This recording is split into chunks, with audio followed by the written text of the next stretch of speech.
All right, let's just get this out of the way. I used to be completely full of shit.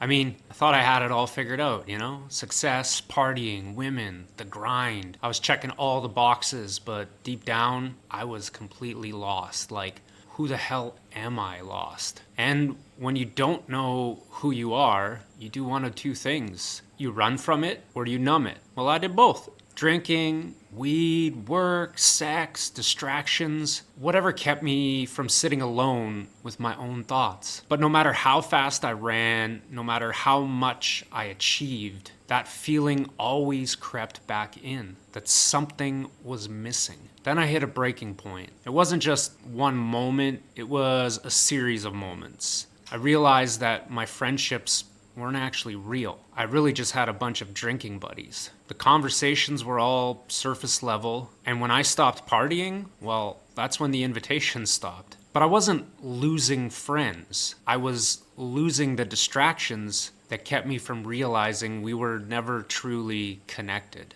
And I traced my patterns back, and holy they ran deep. Every limiting belief, every self-sabotaging behavior, every relationship issue, I could track back to one single moment when I was 3 years old. See, my parents left me in a ditch on the side of the highway for misbehaving. Let that sink in. A barefoot 3-year-old kid running through the ditch, crying, chasing his family as they drove away. And for years, they actually laughed about this as if it was funny. So I learned that love was conditional, that I had to be good enough to be kept, that if I didn't measure up, I'd be abandoned. And man, did that script run my life. I became a chameleon. I adapted to fit into every situation. I avoided confrontation like the plague. I sacrificed my voice just to keep the peace. I didn't even know who I actually was, only who I thought I needed to be to stay wanted. And the worst part, I had no idea I was doing it until I started asking the question, where the hell did these beliefs even come from? And that's when really started to shift. I mean, I went deep. I traced it all back. The wounds, the abandonment, the fear, the way I used success as a way to prove my worth. Every achievement was just me trying to outrun a belief that I wasn't good enough. And the moment I saw it,